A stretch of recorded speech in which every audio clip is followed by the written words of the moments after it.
Okay, man. I'm not even gonna front. One Piece chapter 1106. Holy dude. I was so convinced. And like you would think after so long I would not fall for this. You'd think I would not fall for this, but I was like, man, Bonney and Kuma, they're gone. I was like, this is gonna be so heartbreaking. Bonnie's gonna be shot down by somebody that looks like her father. I thought, like, man, Oda's gonna do it again. You would think it's been what, 10 years almost? It'll be 10 years, and I think July or August. It's been 10 years since I started doing these blind reviews of One Piece, taking my time, mind you. And you would think I have kind of caught on to the fact, like, with One Piece, it doesn't necessarily take the approach that like a series like Jujutsu Kaisen does. It's one of those series where when there's a death, it's very impactful, but even in moments where somebody should die and it makes sense that they die, Oda doesn't necessarily pull the trigger. Because like there's a few fake out moments in this. Like there's a subversion of expectations done extremely well with the Bonney and Kuma thing. But then when you get Vegapunk, like now I'm like, okay, like they didn't let Vegapunk stay alive just to see Luffy transform into Nika the sun god and then not have him stay alive after the fact. Because like I said, like in the last chapter, I said like there's too much left for Vegapunk to kill him off. And I'm fine with it. I'm not one of these edgy people that kind of feel like you need a death in every single series. I think again, like when death is done properly and it's a well-smirched situation where you find yourself asking questions and bargaining against the story, like the way that Ace's death did for me, that's when it's done right. So with that being said, let's back this up because I don't know what the response would have been when this chapter first came out. I'm almost tempted to look, but I don't want to go into spoilers, or I don't want to get into spoilers or stumble across them. I'm very tempted. I'm gonna ask my chapter question now. Back when this chapter came out, was this controversial? Like, I really need to know this. I might ask the patrons this. There's a few guys in the Patreon Discord server that are really big One Piece fans. I might ask because I could see how this might be controversial. So we open up this chapter where you have all the chaos getting ready to go on, and you get the close-up shot where Luffy, all of a sudden, he's digested all the food. And the guys from the Navy, they're looking, they're like, I'm not sure what's going on. Is this guy human? And then in that bottom corner, all of a sudden, you start seeing Luffy in the Gear 5 transformation. The flames have been spreading all over the place. And once this was done, that's why I said, okay, like Luffy, he ate, he's ready to go. He's about to start raising hell like crazy. And that's basically the approach that Oda takes here, because just when you start thinking the Buster Call is about to start, you start seeing all these gunshots getting ready to go off.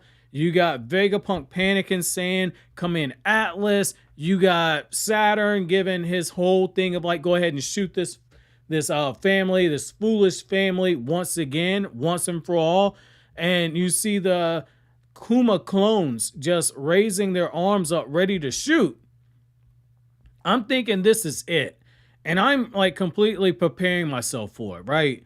Especially when we get that bottom panel, and this is so good, like the shading and everything's so good, but most importantly, the use of panels, where you have the two smaller panels of Bonney, and you see one in that lower right-hand corner where it's a partial view of her face, but the way that her eyes are drawn, it just captures that innocence.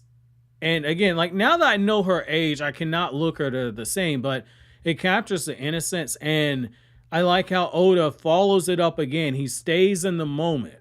He stays in the moment and captures the scene where you get the close up again of her eyes, a panel directly suited for it. And like the only thing could have made that one panel even better is if we would have saw her father in her eyes. And based on how she's looking, it doesn't necessarily look like she's looking up into Kuma, but I would have wanted to see like a little bit more in terms of the reflection. But this is so damn detailed, like you can't even get nitpicky over it. But what I love though is that the Kuma clones, they're getting ready to start firing, and Bonney just shouts out, "Don't shoot us, Daddy, help us escape." And this is where like the cruelty of this whole situation really comes into play, because what we're seeing in this one moment is basically a continuation of the last chapter where it looks like Bonney is about to be shot by someone who looks like her father. And I said that that was heartbreaking. And Oda's showing us in another reality why it would be so heartbreaking, because even though her real father is right there, and even though she herself knows that these are clones of her father, she can't differentiate between it. And that's what makes that whole situation so heartbreaking. And that's where all of a sudden we see these sound waves starting to go. And that's where the Kuma clones, they just turn their weapons and they refuse to start shooting at Bonney. Instead, they point their weapons over at the Navy. And the way that they try to describe it is that the Kuma clones have basically gone haywire. And when this happened, when I got to this panel, I was confused because I was like, wait a second, like I thought that they couldn't disobey. And that's where the brilliance of the subversion expectations comes in. Because I went in this chapter and I fall victim of this a lot with One Piece, where I'll get so very wrapped up in the story that I'll have to force myself to take breaks when I'm binge reading. But also I'll get so wrapped up in the story where there are times where I'll lose ability to think critically because I just get so invested in the story itself. And this is one of those times where I went in and I thought Bonney was going to get killed and it was me, her, and her father. And I was like, man, that's going to be it for their family. And for Oda to do this and do the rug pull and do it this well, and you get this moment and I'm openly saying, what the F? Like, this was very well done. I like this. I like this a lot. And the next thing I like is that you get Vegapunk just continuing to get character development, where Vegapunk is basically breaking it down and he's revealing to us that he was the one behind this. So he says that the one worry that he always had in the back of his mind is that he would see Bonney get killed by somebody that looks like her father. And what's so fitting about this is that you get a shot of Saturn as Vegapunk is having his internal monologue. And it goes back to what we found out a few chapters ago, where Saturn's like, if you do something, I will know. I am a scientist too. So this was foreshadowing built in the way that Oda just very sneakily just placed Saturn in here in the way that he did. That's the ultimate payoff for that. And so as you start seeing the Kuma clones fire off more shots, the narration continues, and Vegapunk says that if he were to harm the daughter that he loves so much, he being Kuma, it would be a tragedy. And he says that he interfered. He placed a directive into each of the Kumas, the Kuma clones, that supersedes even the authority that the five elders have. And he did so because he wanted to make sure that in this situation, if it ever came up, Bonney would still be alive. And it just makes you go right back to that chapter where Vegapunk is, crying and everything. And I believe he calls Kuma a burden for the people that love him because of the attachments that they feel. I'm paraphrasing what he says, but to see that, and then to see this moment where he says that he knows what's coming next, that he's going to have to observe the consequences for his actions. And you see Saturn has stabbed him. That lets you know, like, Saturn clocked it right away. He went right for him before Vegapunk could do anything. It was pretty much over, and you get the reactions. And for a moment, you're thinking, okay, we are home free.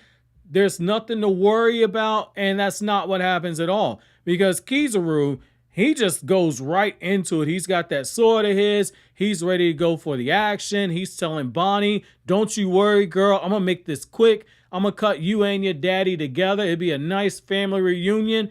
And then all of a sudden, Luffy just speed blitzes.